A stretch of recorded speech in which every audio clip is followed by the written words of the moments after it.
Friends, welcome to my channel सीखो हमारे साथ।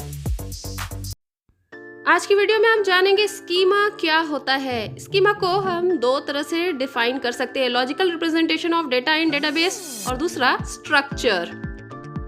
अगर स्कीमा की बात करें तो बेसिकली स्कीमा को हम कॉन्सेप्चुअल स्कीमा ही कहते हैं।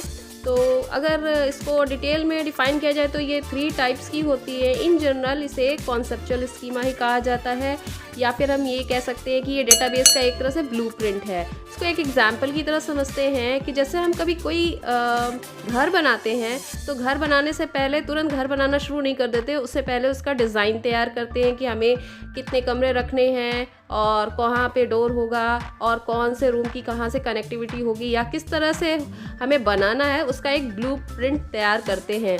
तो उसी हिसाब से उस ब्लूप्रिंट के बेस पर यानी उस डिज़ाइन के बेस पर हम घर बनाते हैं।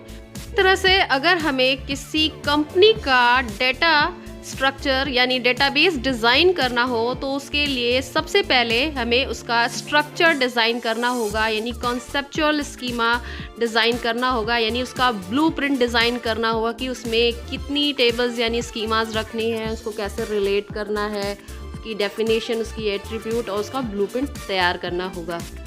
जैसा कि मैंने पहले भी बताया था, टेबल को ही स्कीमा कहते हैं या रिलेशन कहते हैं। तो इसमें कॉलम्स को हम एट्रीब्यूट बोलेंगे और रो को टपल बोलेंगे जिसमें रिकॉर्ड स्टोर होंगे।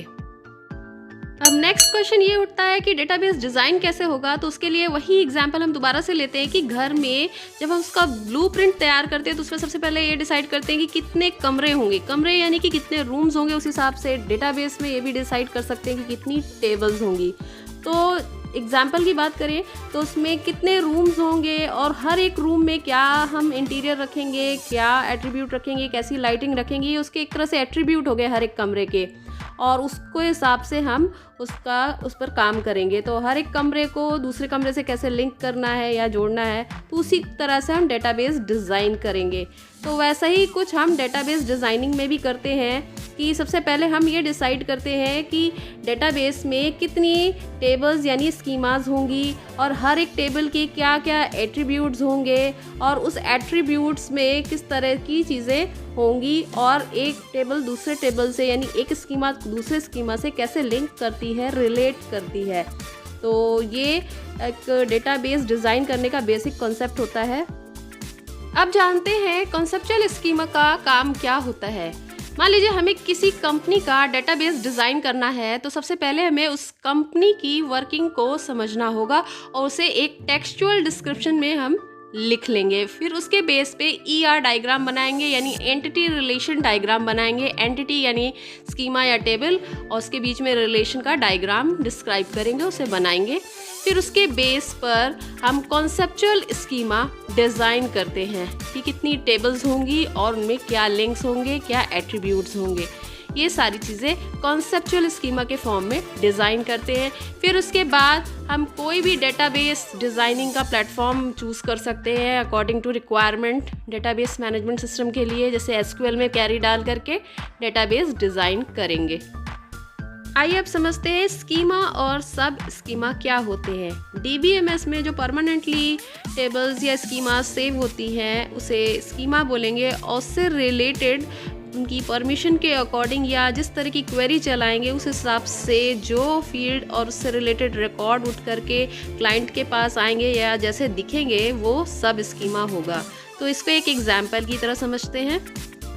अब इस टेबल या स्कीमा में देखिए ये परमानेंटली रिकॉर्ड सेव है जिसमें student ID, name, F name, age, phone number वगैरह स्टोर है, लेकिन इनमें से सारा डाटा हम एक्सेस नहीं करेंगे। क्लाइंट जो क्वेरी देगा उस हिसाब से डाटा एक्सेस होगा। क्लाइंट ने क्वेरी दिया कि स्टूडेंट ID और उसका नाम सिर्फ ये शो कर दो, वो भी रोल नंबर 5 तक जिसका है शो कर दो। तो इस हिसाब से डाटा एक्सेस होगा और सब स्कीमा के फॉर्म में क्लाइंट को दिखेगा, व्यू होगा।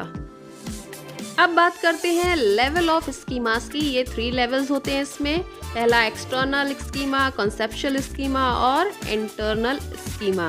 तो सबसे ऊपर वाली लेयर एक्सटर्नल स्कीमा, जिसमें आप अभी सब स्कीमास देख रहे हैं। उसके बाद होती है कॉन्सेप्चुअल स्कीमा, जिस फॉर्म में डाटा स्टोर होता है, डेटाबेस बना हुआ होता है। और लास्ट में होती है इंटरनल स्कीमा, जिसमें परमानेंटली डेटा सेव होता है। उसको और डिटेल में आइए समझते हैं। सबसे पहले बात करते हैं कॉन्सेप्चुअल स्कीमा की। इसमें समझते हैं कि क्या स्टोर है टेबल में, यानी हमने क्या क्या डेटाबेस डिज़ाइन किया है और उसमें क्या क्या चीज़ें स्टोर की गई हैं, क्या एट्रीब्यूट और रिलेशनशिप डिफ़ाइन किए गए हैं और किस तरह से डाटा ऑर्गेनाइज फॉर्म में डेटाबेस में स्टोर है, ये बताता है कॉन्सेप्चुअल स्कीमा। कॉन्सेप्चुअल स्कीमा में वही टेबल्स होती हैं जो कि रियल टेबल्स होती हैं, जो परमानेंटली डेटाबेस में सेव होती हैं। ये डेटाबेस डिज़ाइनर सेव करता है, बनाता है, टेबल को डिज़ाइन करता है। नेक्स्ट है इंटरनल स्कीमा, यानी कि डेटा किस तरह से स्टोर होता है, कैसे स्टोर होता है, इसमें ये जानते हैं। तो इंटरनल स्कीमा में अलग अलग प्रोसीजर होते हैं डेटाबेस को सेव करने के लिए। हालांकि आज के टाइम में डेटाबेस ऑटोमेटिकली ही डेटाबेस अपने अकॉर्डिंग डेटा स्ट्रक्चर क्रिएट करके सेव कर लेता है, लेकिन इसमें कई डेटा स्ट्रक्चर यूज़ होते हैं, जैसे ट्री, ग्राफ और इस तरह के डेटा स्ट्रक्चर का यूज़ करके फिजिकली डेटा को स्टोर करवाया जाता है। ह्यूज अमाउंट ऑफ डाटा होता है तो ट्री या ग्राफ का ज़्यादा यूज़ होता है, जिससे इजीली डाटा एक्सेस हो सके। और इसमें डेटाबेस एडमिनिस्ट्रेटर वर्क करता है इस लेवल पे और डेटाबेस को परमानेंटली स्टोर करने के लिए रिस्पॉन्सिबल होता है। नेक्स्ट है एक्सटर्नल स्कीमा। एक्सटर्नल स्कीमा यानी कि सब स्कीमा अभी मैंने थोड़ी देर पहले डिस्कस किया था कि आप किस तरह से डाटा को एक्सेस करके देखते हैं। इसे वर्चुअल टेबल भी कह सकते हैं। इसमें जो कॉन्सेप्चुअल स्कीमा में अलग अलग टेबल्स स्टोर होती हैं, डिज़ाइन होती हैं या उसमें डाटा सेव होता है, उसमें क्वेरी चला करके अलग अलग तरीके से डाटा को एक्सेस करके अपने अकॉर्डिंग वर्चुअल टेबल क्रिएट करके स्क्रीन पर देख सकते हैं। इसके लिए लिमिटेशंस भी होती हैं। डेटाबेस एडमिनिस्ट्रेटर इसके लिए कुछ एक्सेस परमिशन भी डिफाइन करता है कि कौन सा व्यक्ति क्या डाटा एक्सेस कर सकता है, और उसके लिए लेवल भी डिफाइन होते हैं। एडमिनिस्ट्रेटर जैसे डेटा में चेंजेस या डिलीट कर सकता है और एक क्लाइंट सिर्फ डाटा को देख सकता है, तो उस हिसाब से उनकी परमिशन डिफाइन की गई होती है। और मल्टीपल टेबल्स से डाटा एक्सेस करके वर्चुअली एक टेबल में आप डाटा देख सकते हैं। तो फाइनली अगर हमें किसी कंपनी के लिए एक डेटाबेस क्रिएट करना है तो सबसे पहले हमें एक कॉन्सेप्चुअल स्कीमा डेवलप करना होगा, फिर उसके बाद इंटरनल स्कीमा डेवलप होगा और फिर एक्सटर्नल स्कीमा बनेगा। तो आपको कैसा लगा ये वीडियो ज़रूर बताइएगा कमेंट में, और पसंद आया हो तो लाइक भी ज़रूर करिए। अगर आपको ये वीडियो पसंद आया है तो वीडियो को लाइक करें, चैनल को सब्सक्राइब करें और शेयर करें।